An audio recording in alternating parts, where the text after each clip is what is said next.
So, good morning, everybody. Thank you very much for all that are with us on Zoom. We are very pleased that you decided to follow this meeting with us, even if not in presence. Sorry for the delay, but those days moving in Brussels is not so easy. So people are coming. We are almost there, all there. So I will be very brief, just to thank CIVIS and Université Libre de Bruxelles for hosting us in this amazing place and helping us in organizing this event. It's the idea of this day is to have a real exchange with other alliances. This has been created by UNITA Alliance, and our intent is to be in a real dialogue with all our audience, because I think that it's very important to be every time in touch with the other and knowing also from the other. So it will be a day of exchanges of experiences and ideas. Thank you very much for all the audience that are here with us. And I would like to introduce our moderator of the day, that is Andra Standragotesc, that is the head of UNITA offices in UVT, that is the University of Timisoara, that is one of the members of UNITA and UNITA Geier, because I am the director of the legal entity that is UNITA Geier. So, to other time, thank you, Andra, very much for your help, and I left you the floor. Hello, everyone. Thank you. Thank you, Federica. First of all, thank you for having me here. It's a good day to be in Brussels, but it was not a good day yesterday to arrive in Brussels. Hopefully, we'll manage to correct that somehow today.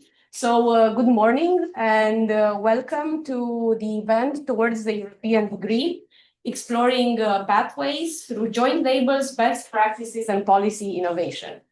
We're very happy to be here today in Brussels with experts from across all fields dealing with European alliances, which are a lot of fields, as well as online through Zoom and the UNITA YouTube channel. Throughout the day, we will try to explore diverse and evolving perspectives on the joint European degree and or label. We will see. And all of these will be done grounded in reflections on policy, pathways for the joint study programs, best practices, and innovation in higher education. Thank you for joining us, to everyone on site and online. And let's begin our program with apologies to those at home for the slight delay. So for the opening remarks, without further ado, I would like to ask our speakers to help set the tone for today. No pressure, but please try to set a high-level tone for today's discussions. And I'm happy to invite François Heinderyckx, from the Université Libre de Bruxelles to launch this session. And thank you for hosting us here. Yes. Thank you. If I have to set the tone, I'll try to set a friendly tone, and I'm formally welcoming you here. For those of you online, I'm sorry that I will talk about this where we are physically, but it's an interesting place. We are hosted in a room of the Brussels Institute of Advanced Studies, which is a joint initiative by UNITA and TUB, so both of the main universities in Brussels, French-speaking and Dutch-speaking.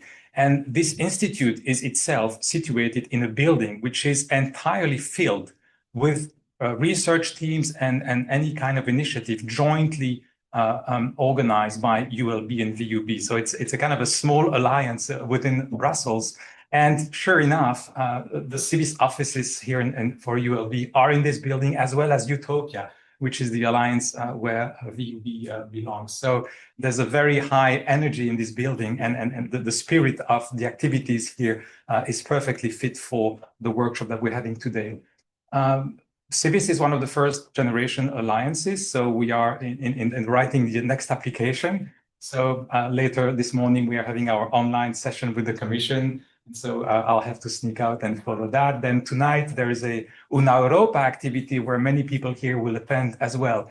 And this is just an ordinary day in the capital of Europe, but at the capital of the alliances. It's a very exciting place to be working on a project like this. So we're very pleased to co-host this meeting today, and we do that very often and very gladly. And so I can only tell you that we hope everything will go smoothly. Brussels is a great place to organize such an event. As long as you can fit between two strikes, it's going to be all right. Have a wonderful day.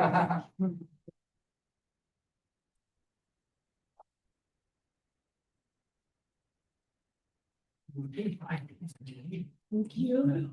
And I would like to continue with inviting David Lembo from the University of Turin, representing the UNITA Alliance. David will be with us online directly from Turin. David, please. Yes, can you hear me? Yes. Yes. Okay, thank you. Thank you, moderator, dear colleagues. Good morning. It's my privilege as Vice Rector for International Relations of the University of Torino to convey the greeting of our rector. And our university has long been committed to strengthening the European University Alliances as a central pillar of our internationalization strategy. And as Vice Commissioner Roxana Minzato highlighted in the recent European Summit on Education and Skills, the alliances are Europe's through engines of innovation and key promoters of European citizenship.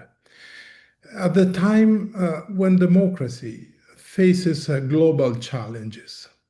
So today, higher education must serve as a driver of openness, creativity, and shared responsibility. And we believe European university alliances are fundamental to realizing the ambitions of the EU competitiveness, the ERA and the EEA and the Union of Skills. And for those of us that are engaged in shaping this agenda, the objective is to design purposeful pathway that advance Europe's educational research ecosystems. By establishing shared governance, interoperable IT systems, joint infrastructures, and integrated strategies for research and education, the alliances operate as Europe's living laboratories for new transitional models. And they enable no single institution could deliver alone, providing scalable solution that reflects Europe's institutional and societal diversity. So in this context, allow me to highlight the alliance to which I belong. The UNITA is Universitas Monsium. It was founded in 2020 and today is comprising 10 members and 2 associate partners across 7 countries. UNITA has rapidly become a catalyst for change. It fosters innovative learning, multilingualism, and expanded mobility opportunities for students and staff. And responding to Vice Commissioner Minzato's call to view Alliance as the houses of innovation, UNITA has reimagined the potential of European higher education through embedded and diversified mobility models, including blended intensive programs, COIL activities, and flexibility and mobility windows, as well as new formulas. UNITA is reshaping the learning experience and reinforcing research-based education. The Alliance has also demonstrated a strong impact in research. Shared infrastructure, joint doctoral initiatives, and dedicated funding have created a vibrant ecosystem connecting over 1,000 researchers through matching events, resulting in more than 80 funded projects and over 1 million euros in support. Particularly noteworthy are 13 competitive joint projects funded since 2023, reflecting UNITA's growing capacity to drive competitiveness and innovation. Our thematic hubs, green energy, global health, circular economy and environment, cultural heritage, digital transition, and inclusive societies, together with digital tools such as research cartography, the online matching platform, and Unitapedia, reinforce collaboration, stimulates new ideas, and strengthen our academic community. And finally, UNITA values strong collaboration with other alliances, notably the SMART project led by CIVIS and developed with Utopia, Neurotech EU, and UNITA, together with higher education institutions and national regional stakeholders. Our ambition is clear. By 2034, we seek to establish a new model of deep institutional integration and sustainable transformation, grounded in a hybrid, multilingual digital approach, inspired by Romance language, intercomprehension, and strong territorial engagement. So the second phase of the project focuses on building the UNITA degree label infrastructure, with first awarding cycle for double multiple degrees and internationalized single degree programs planned for autumn 2025. And the UNITA label, aligned with common European criteria, represent a strategic intermediate step toward the European degree. In 6 years, our collective progress has been significant, though important challenges persist. Divergent national regulations, heterogeneous quality assurance systems, administrative constraints, and limited recognition of academic efforts in internationalization. Today's events also highlighted the growing role of our legal entity, UNITA, established in 2023 to support the Alliance activity. Its establishment marks a key milestone in our path toward the European university model, providing shared governance and a solid legal framework for piloting for new forms of collaboration aligned with the European higher education strategy. So by fostering knowledge sharing, strategic dialogue, this event, today's event, support university in advancing more integrating and impactful European learning pathways. It offers a platform for alliances policymakers and higher education networks to explore how the European degree and related tools can create value for students, institutions, and society. I wish you a productive day of discussion. Through the exchange of best practice and joint solution, we will strengthen the European University Alliance ecosystem and its role in policy dialogue, contributing to the further development of the European higher education area. With appreciation for your commitment and confidence in our shared mission. Thank you.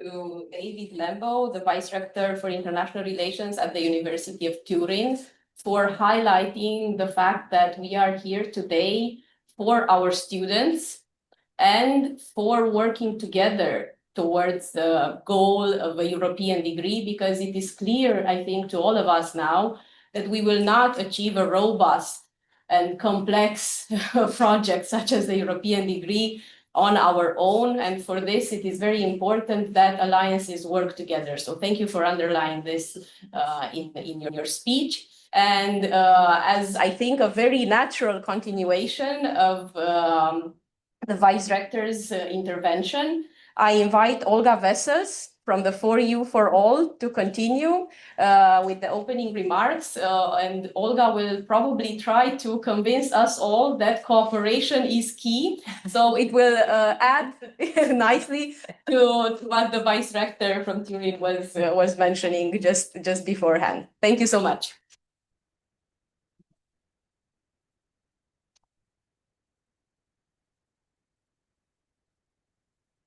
Thank you so much. That's indeed my key message. So everybody already noted it down. So I can tell a nice story now.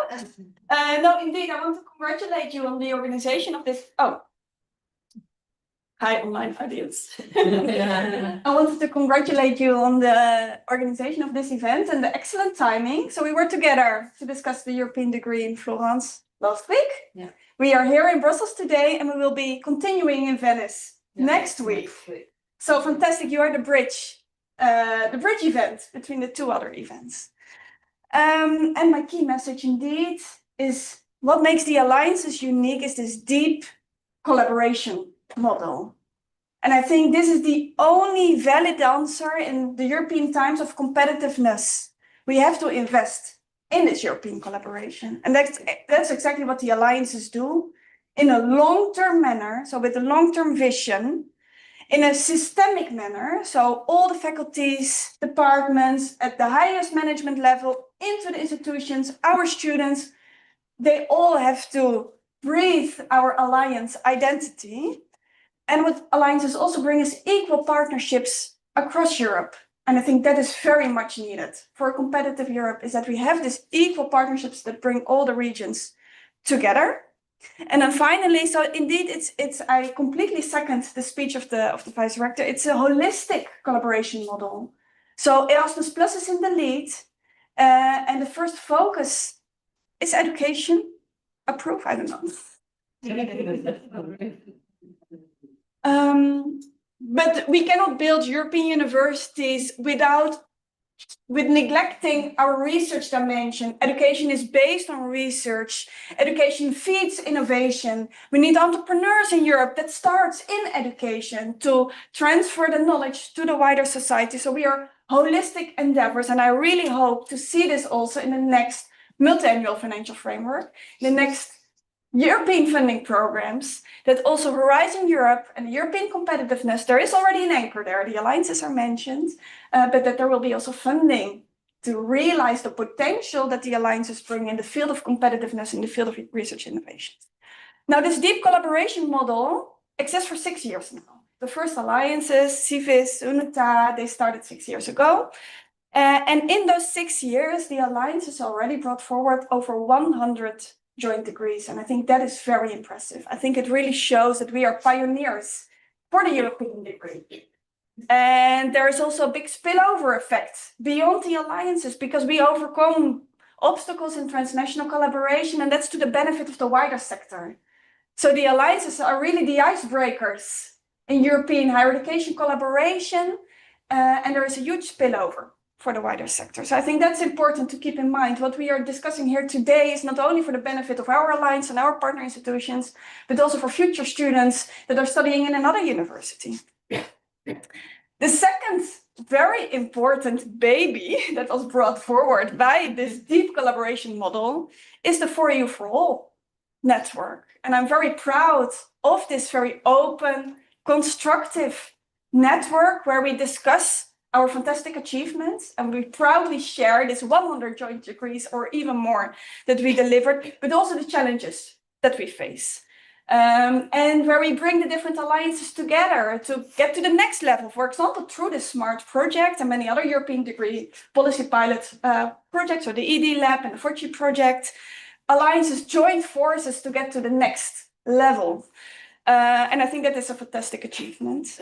I would also like to highlight here the European degree topical group. So For You For All has 20 topical groups, a lot. We bring together over 2,000 experts in Europe. And the European degree topical group is, I think, a unique one, very strategic area, of course. I think also a sounding board for the European Commission to test the waters, if they want to test the waters or if they want to have policy advice. The European degree experts are ready to provide. There's very good collaboration with DG EAC, so thank you so much European Commission for always listening to us and co-creating the initiatives together with the alliances. And of course, next week there is the Venice workshop. So the first workshop, in-person workshop of the For You For All community. And I really look forward to bring all the experts together in Venice. So indeed, my main message is we are stronger together. But I have a second message today.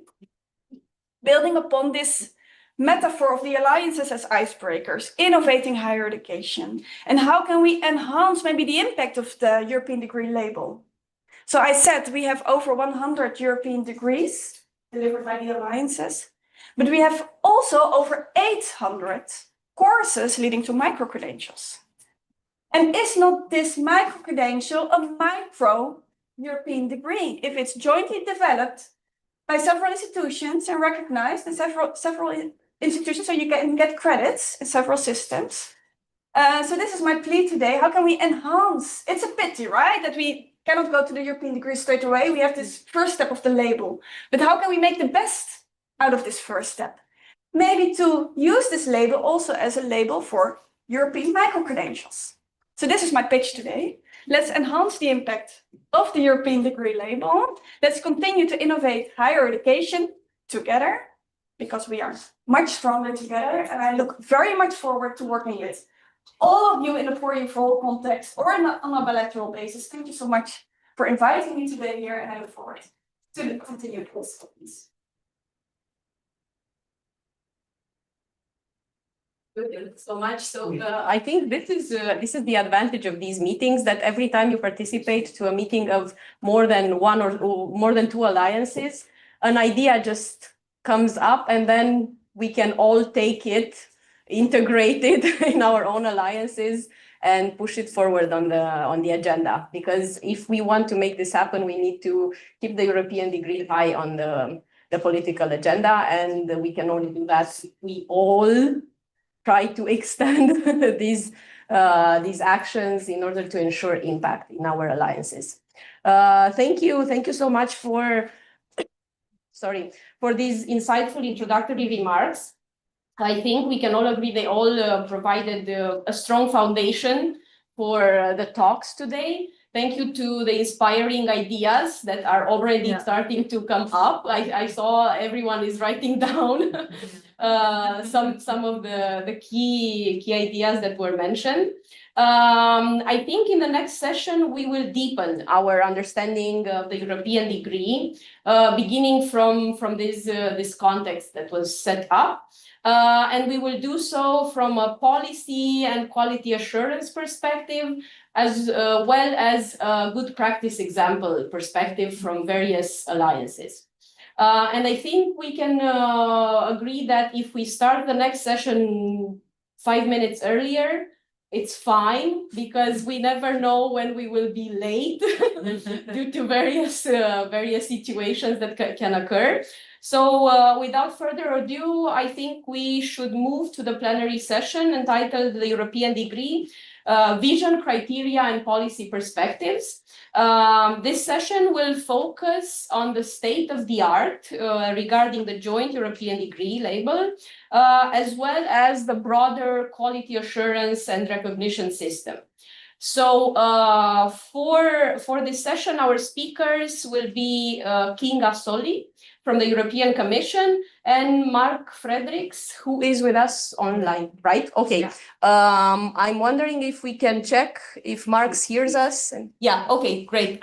Okay, we will start with Kinga, and I'm kindly inviting her to take the floor and help us dive into the policy dimension of our discussions. Thank you. Thank you.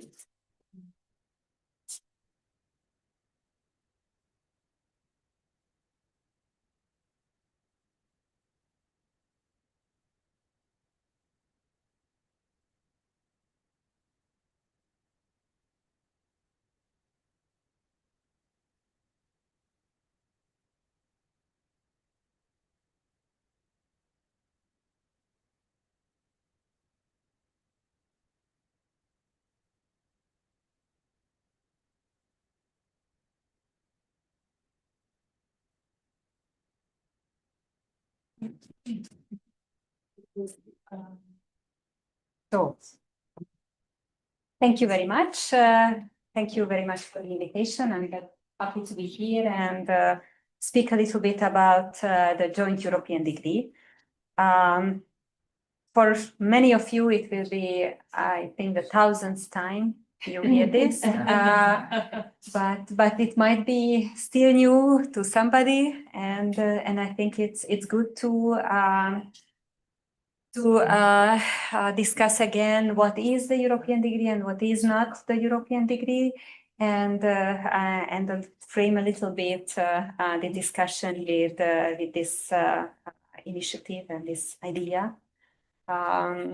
This European cooperation model, which is in fact originally stemming from the alliances, because it's a natural extension of this Europeanization of higher education, so that European alliances should deliver European degrees, maybe also European micro-credentials.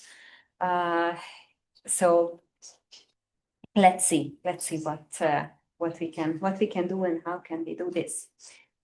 So we have a lot of important challenges nowadays. What we see in European higher education, the declining youth population, the east-west rural-urban divide.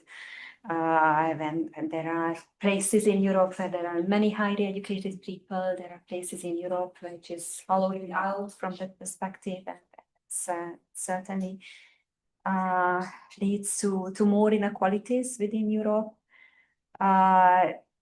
This concentration, it also has a huge impact on cities. There's the aging society with the call for more lifelong learning, longer working life of everybody. The internationalization from third countries and the dependence sometimes on international students, gender imbalances, which it's not only means few women in ICT, but it also means too many women in teaching, with too few men in education or social services. Yes, I usually need a mic because my voice is usually not that strong, but I try. We see huge issues regarding AI. We still don't know how this will shape our life, but we already see that although AI is still in crash, it already has a huge impact on higher education. We were just discussing before the start of this conference the influx of foreign interference and manipulation and manipulative content on social media made by AI and its effect on people, academic freedom. So all these challenges, it's a complex world. So we all try to see how the European policies can respond to that, how the EU can design policies for higher education that has an effect on that. We have the European Strategy for Universities. We have the communication on the European education area, the initiative of European universities since 2018. Most recently, the Union of Skills, and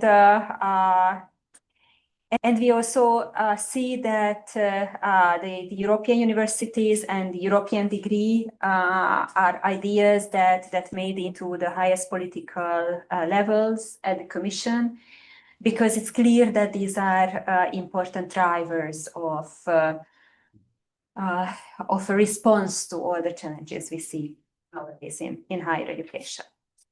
So we expect that with joint degrees, we can demonstrate the impact on quality of education, increase employability and skills relevance of students. We hope that these joint degrees will help to cut red tape and help universities to cooperate more smoothly. across borders in EU. And we also believe that with this stronger cooperation will lead to closer, will lead to higher global competitiveness for the sector and for the EU as a whole. So these are the three main policy objectives with the European degree. So we don't start from nothing. We haven't come up with this idea from out of the blue, thin air. We have a lot we already developed that can be a good role model, European universities for sure, but we also have the Erasmus Mundus joint masters. We also have the MSc joint doctorate, which all served as good basis for further development of the concept. In May 2025, under the Polish presidency, we managed to adopt in the Council two important documents that set this concept in some form of a legal basis. You know that education is member state competence, so Council recommendation is the strongest legal basis we can have in this field. We had a Council recommendation on a European quality assurance and recognition system, which sets the European criteria and which sets the quality assurance system behind the European degree, among other things, other important elements. And we also have a Council resolution, which defines very clear steps. How can we go there? First, by testing it with a label, a European degree label, and then moving it, if this testing is successful, towards a full qualification, European degree qualification. So based on that, we started to work on the details and the guidance and the modalities, how the European degree can set up.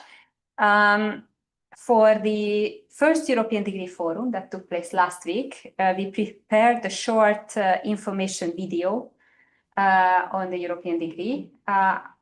I put it in the presentation. I wonder if it will start, but I will try. It's 2 minutes, so. Maybe we can do. So I see it on my screen, but it's not there. So I may ask for some help to start this short video. Yeah.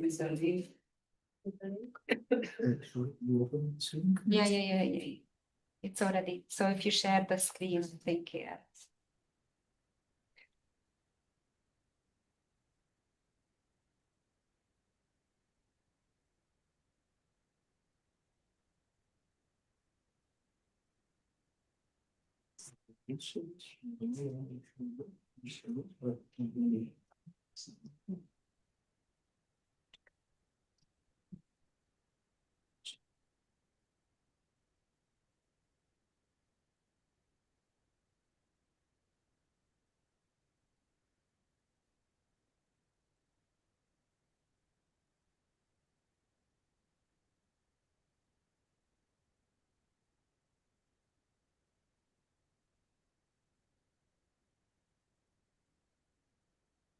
Thousands of students are studying together in joint programs run by several universities across Europe. Countries share perspectives and gain the skills to shape Europe's shared future. These programs show what's possible when universities truly work together across borders. But for many, cooperation is still complex. Different national rules, accreditation systems, and qualification frameworks make it hard to design and run joint programs. And what about the students? For them, it's not always clear what kind of diploma they'll finally receive. The EU is seeking to change this, presenting the Joint European Degree label and a Joint European Degree. an acknowledgement of joint study programs that meet common European quality and cooperation standards. It highlights excellence, trust, and partnership across Europe's higher education systems. But how does it work? Universities apply through their quality assurance mechanisms. If their joint program meets shared European criteria, it earns the label. Simple, transparent, trusted. The Joint European Degree label celebrates the universities and students make Europe's shared education a reality. But the ambition for this initiative extends beyond celebration. It's a vision for learning without borders. This is why the lessons learned from the Joint European Degree label could pave the way for creating a common framework for cooperation, while fully respecting national competences and traditions, a Joint European Degree. Coming mid-2026, the Joint European Degree label. Learn more on the European Education Area website. So while we go back to my presentation, for that, I think this video very nicely summarized that the goal is the students, how students can benefit from this joint European degree, and how can we make their life easier and their qualifications better understood and better recognized by the labor market. So after that, I just want to highlight some of the main aspects and to go a little bit more in depth of what the video already highlighted or addressed. So what we agreed is a joint European degree label, which rewards those joint programs that manage to climb this curvy road towards setting up a joint degree. And there were many questions during the European Degree Forum and during the policy lab, why we don't allow double degrees. So if we want many students to benefit from the label, why we don't allow double degrees? But we not only want to have many students benefiting from the label, but we also would like to see this as leading to change. And for that, it's important that it should be a joint degree at the end. So we hope that although the label is awarded to existing degrees, it still helps to make this bumpy road a little bit easier to climb. And we already hear countries where, for example, the European approach for joint program was not in place, that they are examining the possibility to introducing the European approach to quality assurance. So we already see that it somehow steered the water, and we hope that this will continue. And we will go ultimately to a European degree where the design and delivery jointly is easy across Europe, where we have all the enabling frameworks and obstacles removed, where all the Bologna tools are fully implemented, and where students and staff and institutions can benefit fully from transnational cooperation. So what is common for both the degree and the label? So the principles are common. So it should be embedded in existing accreditation and quality assurance processes. So fully respecting subsidiarity, it was quite important in the Council. So it is again something that was questioned at the policy lab. Why not setting up a separate process? That would be so much easier for everybody. Every university go to that labeling process and full stop. So there is no difference between those who are having an institutional accreditation or an external QA, just one single process. That would be the easiest. But this is not what the countries wanted. It is not what the Council voted for. And it would discriminate those universities that have their own institutional accreditation system because they still have to go through an external process, so it might discourage them.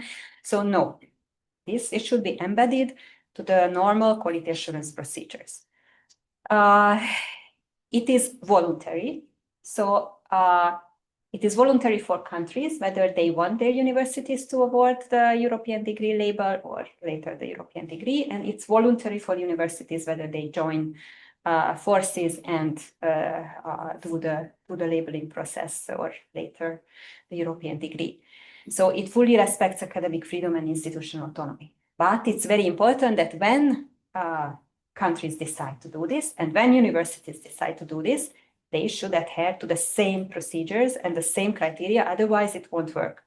So that's exactly the point, that it should be the same everywhere and not with national adds-ons and deviations and ideas.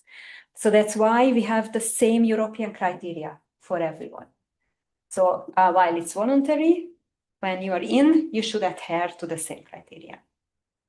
And it builds on the existing Bologna tools. So it's not duplicating anything. So what's ready in Bologna, we use it. What is there, we use it. But we want countries also to not just say that, why do you want something new when we have it in Bologna? Yeah, but you should also implement it after 20 years. It would be nice. So what are these criteria? These criteria are subject agnostic. So it should be possible for all kinds of degrees at all levels, 6, 7, and 8 currently. And this set general framework for the European degree label. There are those that are related more to program organization, and there are those that are so-called European dimension, which adds those quality elements that are special and that differs to a normal joint program. This was a very difficult compromise at the Council, so there was a lot of discussion on each and every criteria, and at the end we are very happy that we ended up with almost fully the same criteria that was designed by the pilots before. It looks quite promising that at the end we managed to get a good compromise, thanks to Dutch, Swedish, other Nordic colleagues. They were instrumental to reach the agreement at the end. So here you see the criteria. I don't want to go through each and every one. I'm sure you saw it many times.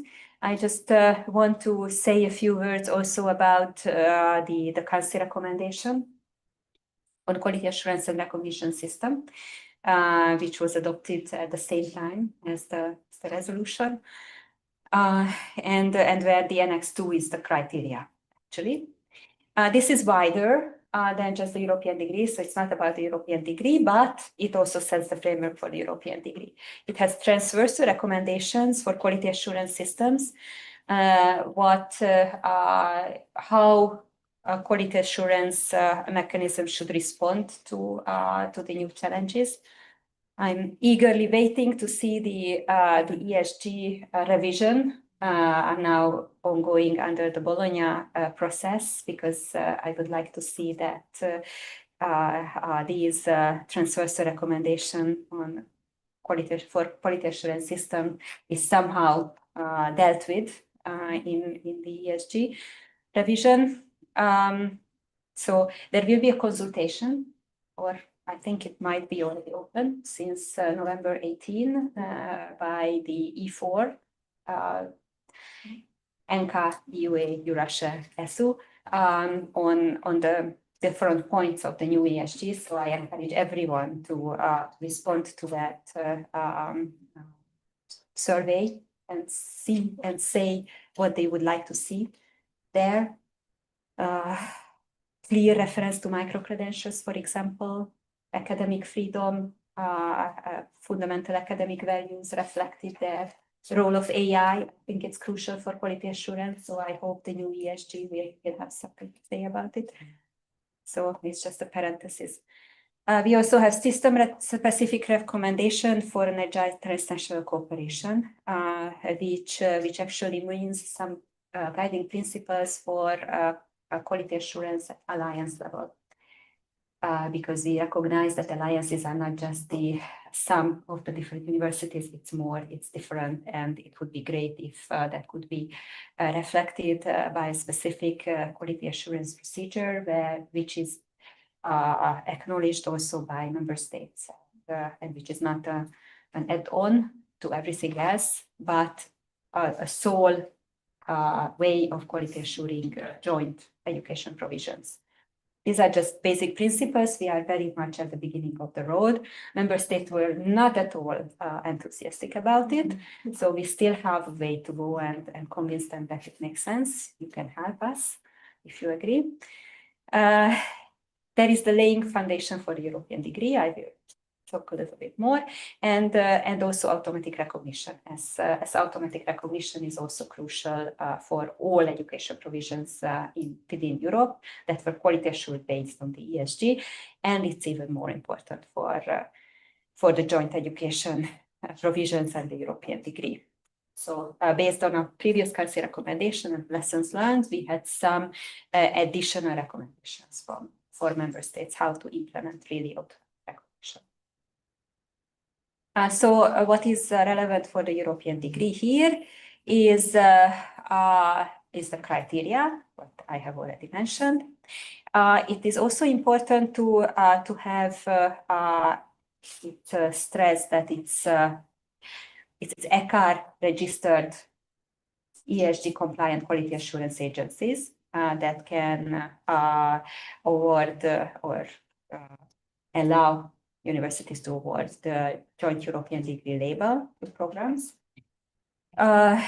We also are looking for ways to embed these procedures in the regular ESG review.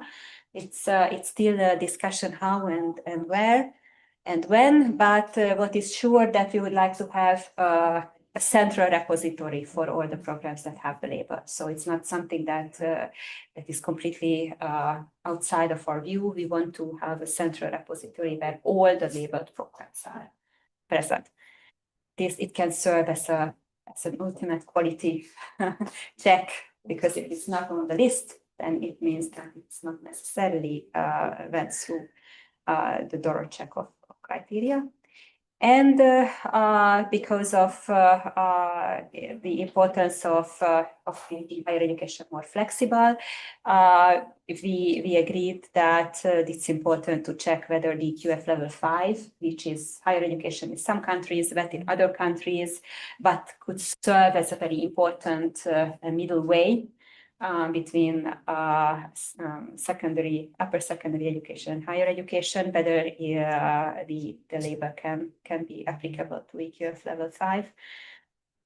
And also for micro-credentials, that would also be important. We already have the European approach for micro-credentials, another Council recommendation, which is already a good basis.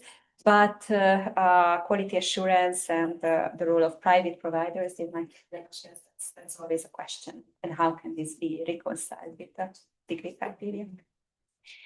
And that was all for now. I'm expected to speak later as well, where I will speak more about the future and what additional steps we plan to do to make the label the reality. Thank you. Thank you so much.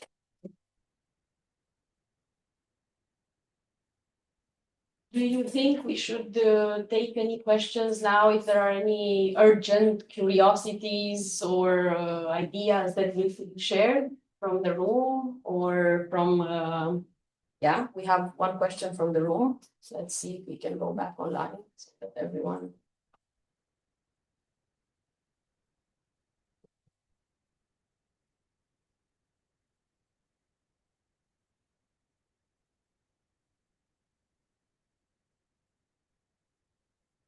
Great.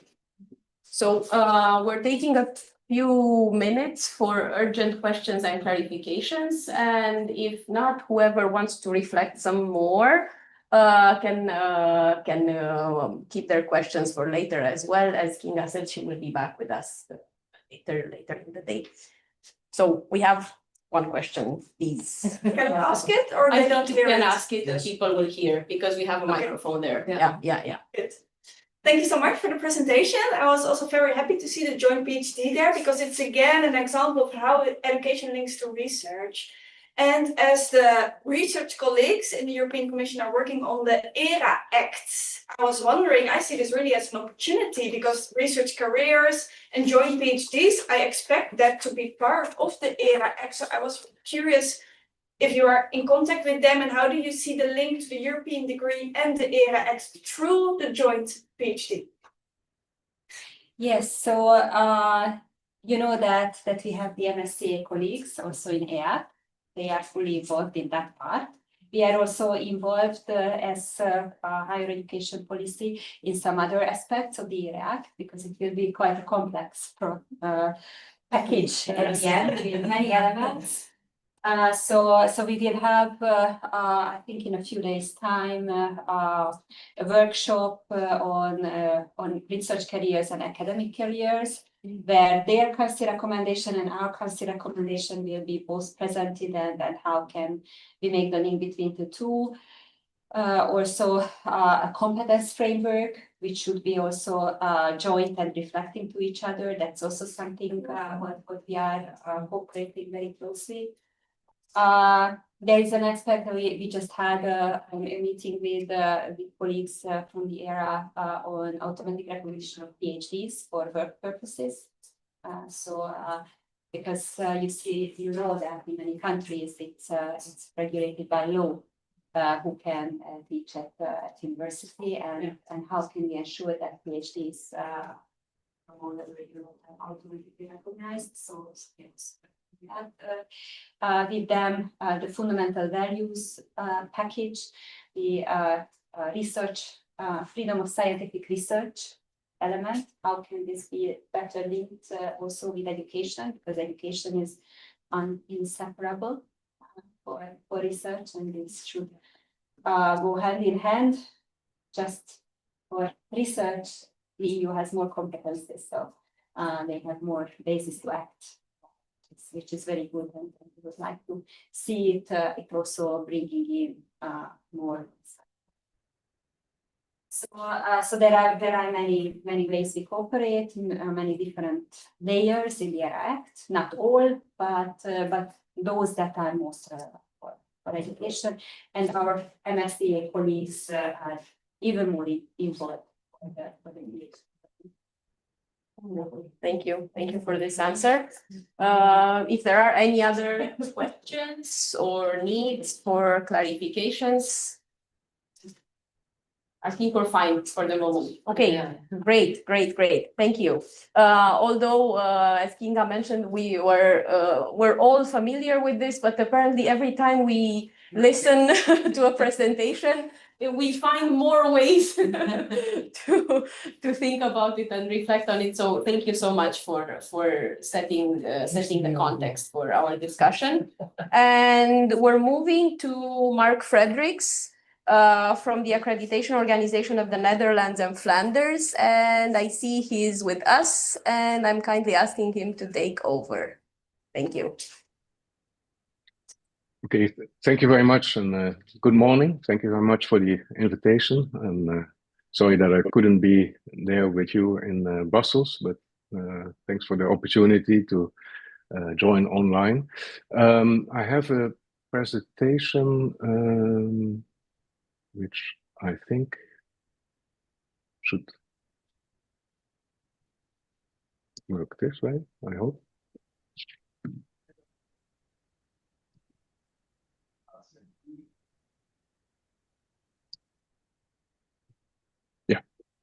Can you see this all?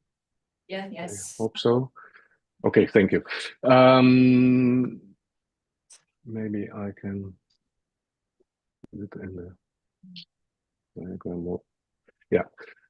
So indeed, I'm Mark Heinderyckx, Coordinator International Policy from the NVO, which is the Accreditation Organization of the Netherlands, Flanders, and Luxembourg. We're also operating in Luxembourg since a few years as the agency, national agency there.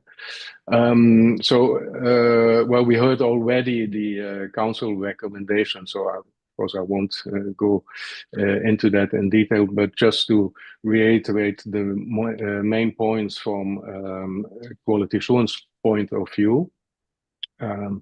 Quality assurance recommendations in the council recommendation and also in the resolution that accompanies it. So it is about improving quality assurance systems by fully implementing Bologna tools, and that's of course very important, and it's clear that some member states still have some work to do in this regard. Another important point is the move towards institutional, internal and external quality assurance approaches. That will of course be very helpful for all kinds of issues with program accreditation. At the same time, we also have to acknowledge that national program accreditation will not just disappear. We see already for some years a move towards institutional quality assurance, but often also in combination with program accreditation. So it's good to keep that in mind. Allowing and for member states where it's not already allowed or where there are problems with the European approach, it's really necessary that this is fully implemented, just like with all the other Bologna tools. The criteria for joint European degree label, as are already mentioned, I'll come to that later on, also a bit more looking at it from a quality assurance perspective, which then should hopefully then lead to a joint European degree after 2029.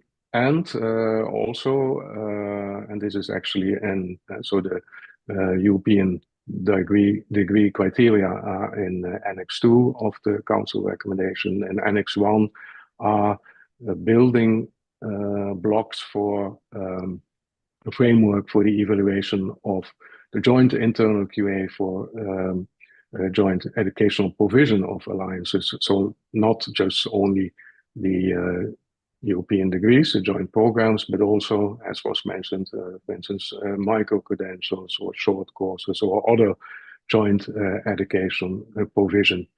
And there's in the policy lab, there's also an expert group working on this exploration of the framework and a feasibility study for that. And I'm one of those in this expert group.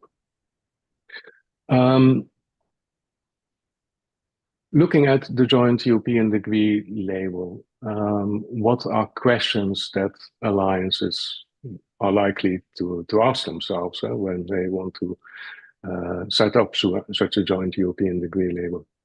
Well, the first important question is, what are the main benefits of the label for the joint program itself, but also for the alliance as a whole? Is it about increasing visibility or reputation? Is it about emphasizing the European dimension? Perhaps attracting more or better qualified students or staff? Better opportunities for graduates on the labor market? Incentive to remove legal or administrative quality assurance, other transnational barriers that joint programs are experiencing. Perhaps it is about using this one joint degree as a clear, visible diploma that you can show also to everyone, instead of having, which is still often the case, a multitude of diplomas where you have several degrees or even combinations with joint degrees and separate degrees, multiple degrees.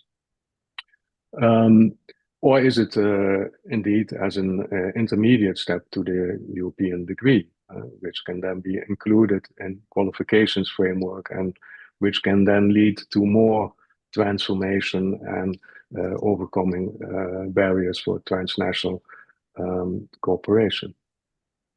So, well, I think these benefits may vary according to joint programs or alliances, and of course, each alliance will and each joint program will ask themselves the question. I think, since of course it is a voluntary step to go for the label or not, will the benefits outweigh the efforts and the costs that have to be made for accomplishing this? But what I think is important in this discussion is also to involve stakeholders. And so if you want to indeed go for the label, and of course it can be a combination of these benefits that are mentioned here, then yeah, look at it also from the point of view of the stakeholders. For instance, if you want to attract more or better qualified students or staff, then of course it's obviously that you involve students and staff already early on in this process of getting to a European degree label. The same applies for the labor market. If you think this could lead to better opportunities for graduates on the labor market, it's very important to involve the labor market. And this actually was also very much highlighted last week at the European Degree Forum in Florence, that it is really important indeed for the labor market to understand the value of this label. And yeah, if you look at joint degrees and not European degree, because it doesn't exist yet, of course. But if you look at the joint degrees, and several studies show that this is not easily recognized on the labor market. So there is still some work to do with joint degrees in general. And this also applies, of course, to the European degree label. So try then to involve them, let them know about it, and see how they can support also the development to the label. I think this would be an important point. Looking then at the awarding of the joint European degree label, well, in the Council recommendation, it says quite clearly that verifying the criteria and also awarding the label should be done by EU QA agencies, which are registered in ECA, the European Quality Assurance Register, or agencies that are fully implementing the European approach. Or by, as was already mentioned, by self-accrediting universities that have in their own system already the possibility to self-accredit them programs. So there is not an accreditation and the external accreditation needed for those programs. Coming back also to the previous point of involving the stakeholders, a relevant question is here also, what does the European degree label signify to stakeholders, and when is it credible for them? And probably if it's just a label that is self-awarded by a joint program or an alliance, there might be some issues there with the credibility of that. So also if it is a self-accrediting universities who award this label, then it still would be good to involve independent external experts, as actually is also presumed in the European standards and guidelines in part 1 when it comes to the designing and the reviewing of programs by institutions. What is quite a very important point is that quality assurance and labels therefore also are not just about compliance, but it's also very much about quality enhancement. So accountability or compliance and enhancement, yeah, these are two purposes of quality assurance, and that should not be forgotten. So external experts can provide valuable insights and recommendations for improvement also that you can use for further enhancing your joint program. So I think, well, at least my conclusion from this would be that whoever awards the label should base this on a review by independent external experts.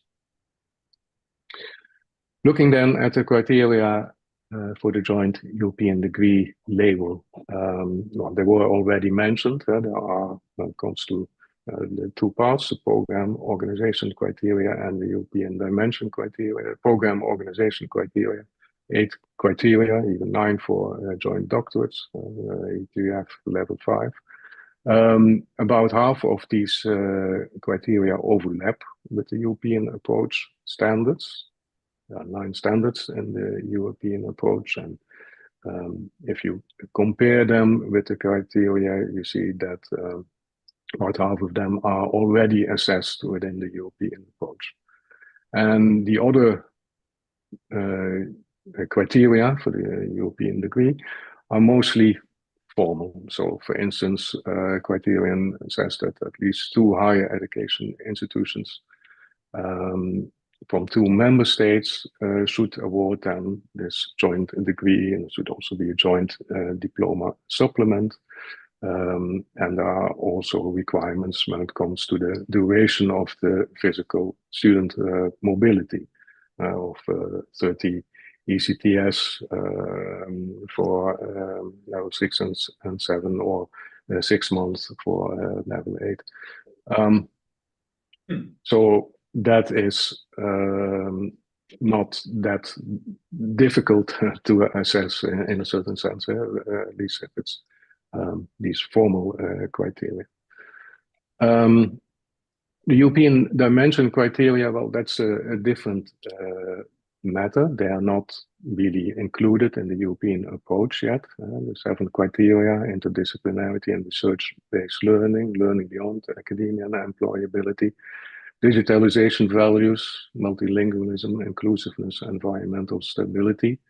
Although some elements of this, you could say, could also be, for instance, employability, seen in some standards of the European approach, but it's not there clearly.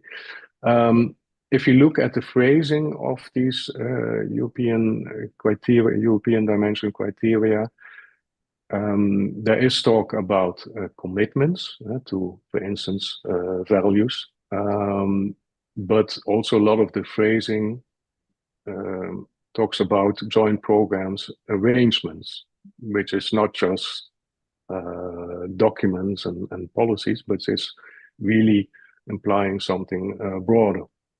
And sometimes it also talks about opportunities for students, for instance, about measures, actions, implement, which suggests really that implementation is important. And here it is, it is really important to note that you cannot assess implementation just by reviewing documentation. Putting the right words in documents will not tell you anything about the implementation. Interviews with stakeholders are necessary to establish whether what is written in documents is really also shared, supported, and supplemented by the stakeholders, and show whether it's really implemented also. So what are some suggestions that I would like to make from a quality assurance perspective for these European degree label assessments? Well, I think it's important to avoid a checkbox approach.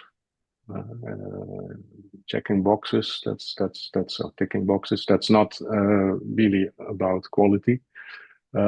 also prevent that the award of the label is reduced to a paper exercise. And I think here there are currently first draft of guidelines also being designed by the Policy Lab.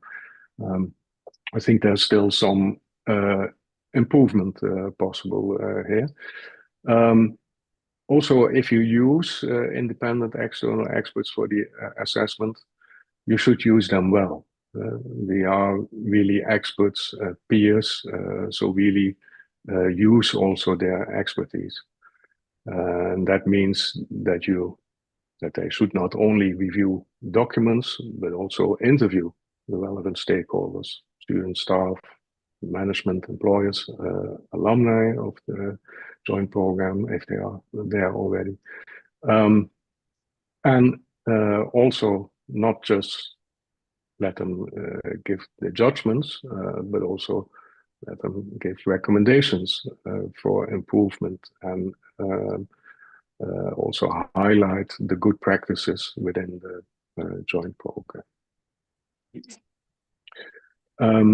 Few other suggestions: try to combine the label assessment with a European approach procedure, because it's already in the criterion. If you see European degree criterion A4, it presumes already the evaluation of the joint program using the standards of the European approach. And the European approach includes an assessment by experts. So if you combine that, that's really efficient, combining the European approach procedure and the ED label assessment. And again, perceive the assessment also as an opportunity for quality enhancement and for mutual learning and dissemination of good practices that really will help the further development of the joint programs. And so to finish with some reflections regarding some broader reflections regarding the label and the alliances at large. What we see also from some previous papers and studies is that the development of these joint programs and then also of the European degree labels can encourage a joint quality assurance policy or guidelines or manuals or however you want to call it on the joint program level, of course, but also on the alliance level, because once an alliance has indeed carried out quality assurance for some of these joint programs, then this becomes also something that is established and can even become a more structural approach also on the alliance level. Still, there are differences between alliances, what is organized jointly and what is organized locally, and this will remain also, and there's also not a problem with that, because alliances are different, of course.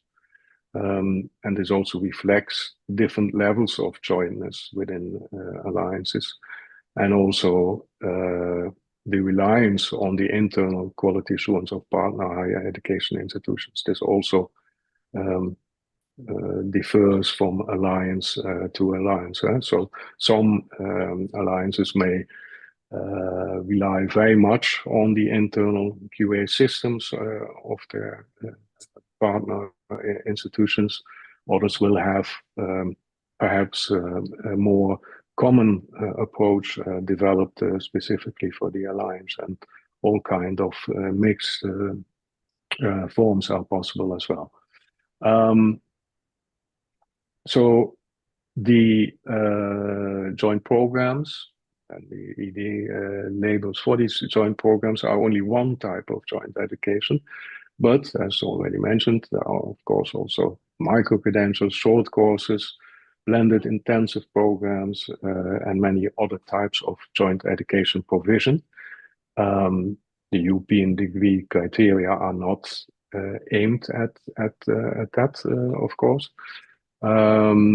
Still, it would be good for the future.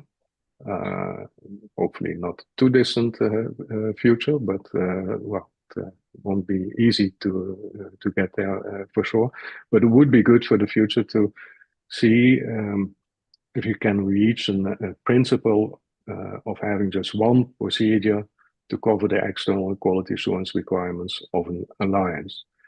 And here I want to point back to finish also with the development of this framework, exploring the development of this framework for quality assurance of joint educational provision of alliance, which then can include all of these joint educational activities.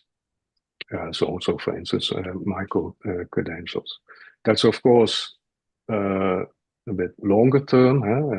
Now there is the exploration phase of that, and logically all attention now goes also to the development of the European degree label.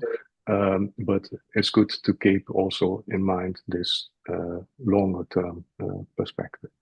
So with that, I would like to end, and thank you very much for your attention. If I can go the You. okay. Mark, if there Yes. are any questions on what Mark has presented, a very dense presentation, but very useful. I think we're all wondering how all of this will coexist in the same ecosystem in the next years. Olga has a question for you, Mark. Thank you, Mark. Your slides started the discussion. I'm having difficulty to understand the question. We are fixing it. Just 1 second, Mark. Okay. Is it better now? No, unfortunately not.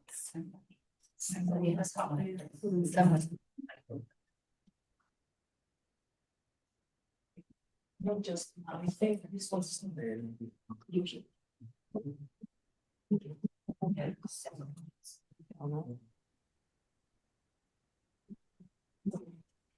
Try now. Yes. Okay. At least we don't have to go here anymore.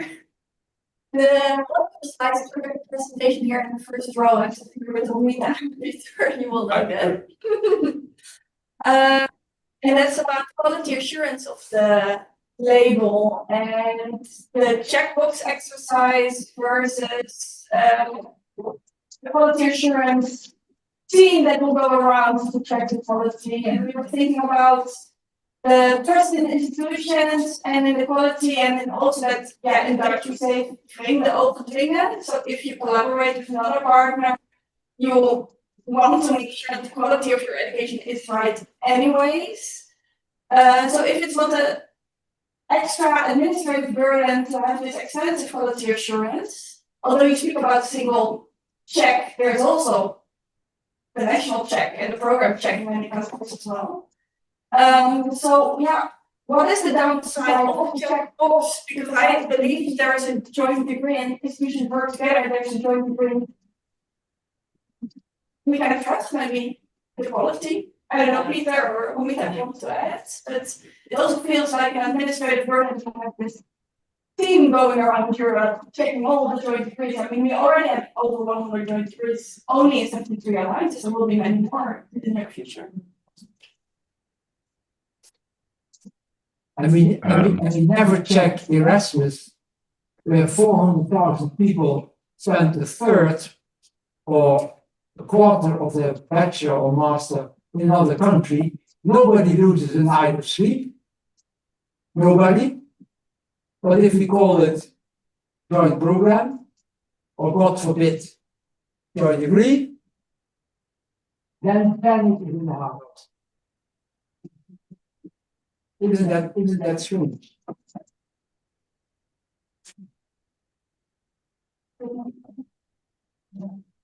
Good idea.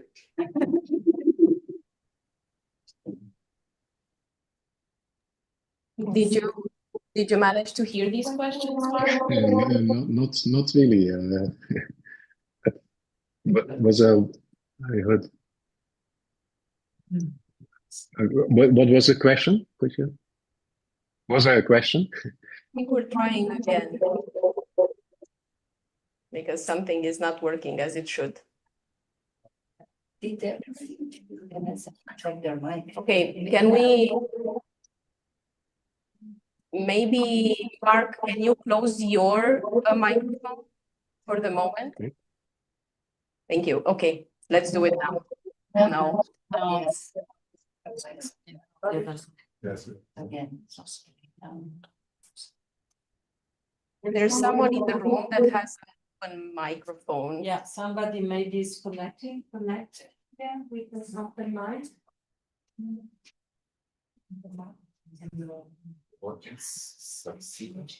It's a month. It's the lady. Yeah. And it's Sida.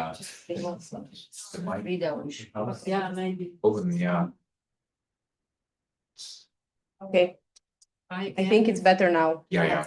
Yeah, good. Okay, so kind request to Olga. It was a figurative question. Question again, because fortunately we still have 10 minutes. Thank you so much, Mark, for your presentation. It triggered one of your slides, triggered a discussion here at front row. So I'm sitting here with Romita and Peter, Romita Yuko and Peter van der Heijden in the front row. And it was about how to quality assure the European degree label, the European degree, and the system we need to put in place there. And your conclusion was we need a single system and not two systems. But I also saw the recommendation not to have a checkboxing exercise, but to have actually people going around in Europe to assess the quality. And I think in the current reality, you create a second system on top of it, because the programs are in fact also quality assured at the national level, or sometimes even at the program level. So I was not too negative actually about this checkboxing exercise, although it sounds maybe a little bit like, what does this add? I think it saves a lot of work for many people. And Peter added some impressive numbers of students going around in Europe, and future joint degrees and European degree labels that we have to assess. It will be a lot of work. So why not keeping it simple? Yes, I can hear you. Thank you. Well, I think if you really want it depends on what you want. Do you want a credible label that is credible for stakeholders? Then I think it needs to mean something. Stakeholders have to see that there is something behind it. So if it is just something that you award yourself, I think, well, that's fine, but you can already do this now, right? So if you need external experts to say that what you have yourself provided is fine, but the criteria imply implementation, how can they then verify that? How can they say it's all is fine if it's just words and documents? So that is my main point. That I mean, of course, if it's formal criteria, that doesn't have to be difficult to check. Yeah, it can just be yes or no, you fulfill it or not. But if it is more than that, and if it requires implement, I mean, everyone can commit to values, and you can put this in a document, and you can write this down well. But do you really then need to assemble a team of 4 external experts to review that behind their desk and without interviewing people, stakeholders, and seeing whether this is really implemented? To me, that does not make that much sense. And yeah, sorry to say so, but it's not about quality. So if you want to do that, to award this label, yeah, that's fine. But what does it signify? It's I think your answer has triggered some questions here in the room. Does anyone want to? Yes, there are a few questions for you, Mark. okay, good, good.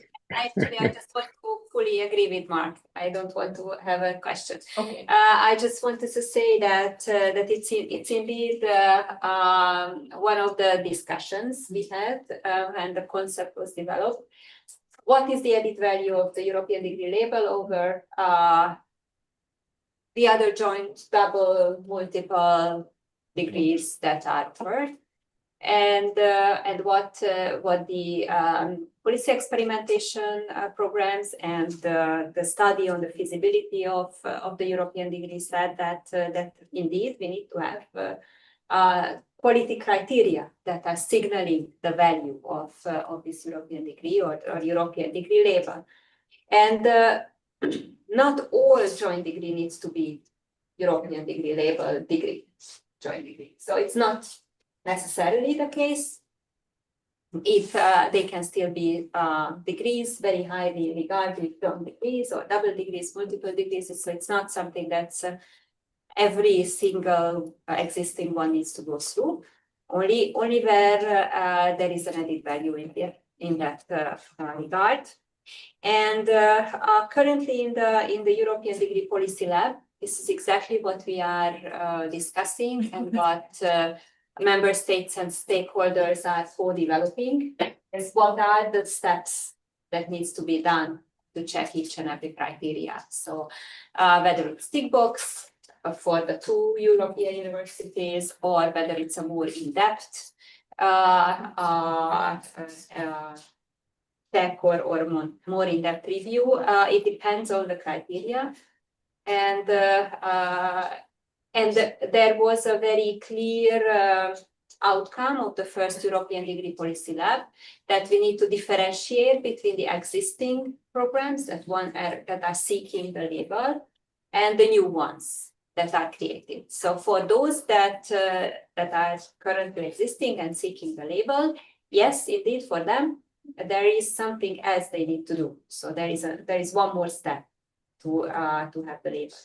But that's why it was so important for member states to integrate the labeling process in the existing quality assurance procedures, is to ensure that for new joint programs, this is not an additional step, but it is embedded in the general procedure how a joint degree is accredited. And if it's done by universities, then yes, we also say that we should trust the universities. So if we trust the universities to accredit their own programs, then we also trust the universities to check whether joint programs are indeed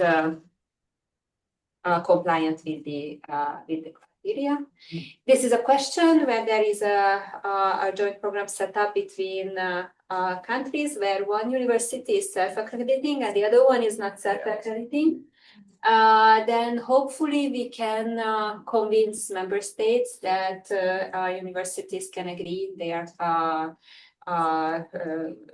consortium agreement, how the quality assurance procedure is done, whether it's one process or the other process.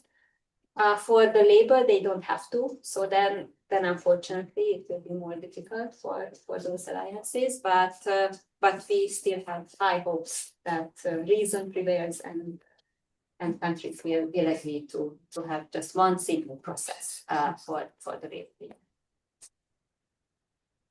If I may just add one thing, I mean, I fully agree that it should be as simple and as possible, and not create additional administrative burdens, etc.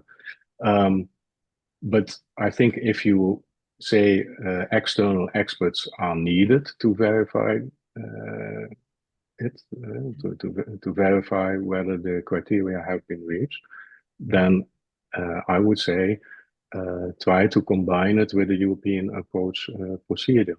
Or indeed, if it's a self-accrediting university, they will have themselves already a review in place, or their procedures in place for setting up these joint programs, which would also, according to the ESG, include stakeholders, external. So this can already been taken care of. But if it's really, if it's there is going to be an national quality assurance procedure anyway for this joint program, then use the European approach and add the criteria for the European degree label to it, and let them, the same experts, assess it. That's the most efficient, I think. And then you also have the benefits of experts and with their knowledge and expertise, also not just giving their judgments, but also making recommendations for improvement and giving their opinions, which I think is very much to the benefit also of the joint programs for their further development. So that was the point that we'd like to. Just 1 second, there is a question from the room, but there's also a question in the chat, and I would like to address it because it links to what both of you just mentioned, Inga and Mark. So here is a question from Uni Novis, Liana. I am new to this ecosystem, so here goes. You mentioned the importance of student and stakeholder involvement in the setup of these diplomas. What is the scope of stakeholders? Companies, private sector, I believe, but who else? So is there anyone else we should take into account? Yeah, well, it depends, I think, on the context of the joint program, but indeed, the stakeholders, those would be important stakeholders. Well, as I said before, last week, the employers were very much emphasized, and I think also from the University of Applied Sciences, of course, they have also often closer connections to the labor market, but also for universities. And if you again, looking at what are you trying to achieve with the label, just as an alliance, as a joint program itself, it probably relates to stakeholders, to students, and if you want to, if it's about attracting students, staff, or the value of the diploma on the labor market.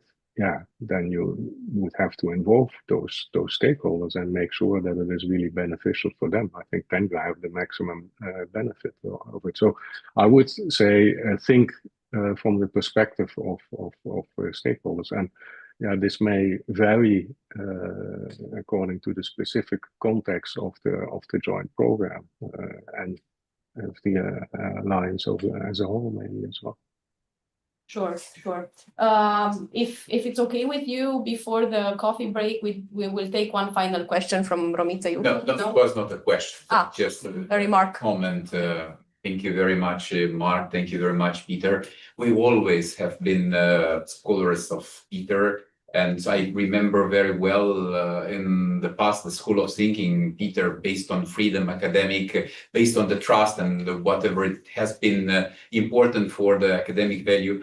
But we now very much aware that without quality assurance, we cannot complete this process. This is why, and I would like also to perhaps go deeper during the next session. We'll organize in Venice in 1 week from now a workshop, which will be an applied workshop in a joint partnership with the quality assurance topical subgroup of the For You For All, being aware that without a cooperation between curriculum design and academic evaluation, assessment, quality assurance will not fulfill the member states' expectation. That's so important to consolidate the political process and to keep on track what's happening in the academic developments at the level of the alliances. I will just talk on behalf of that, but I'm sure that this process is largely accepted, and we'll just try to externalize and to invite a lot of stakeholders and other important persons, including the students, very much strongly oriented to the students' needs as well in this process. Then this was from my side, very, very properly, and Thank you for that. Very important. Always keeping in mind the fact that we also have a political mission here. Also need to be true to our initial mission. Thank you so much to our two speakers. We're going to take a small coffee break. For those of you online, we're going to end the connection and come back in 15 minutes. Hopefully you will be still with us here. We've overcome the strike delays, the connection issues, the IT problems, and now we're fully on track of this, the program of this event. Thank you for being with us.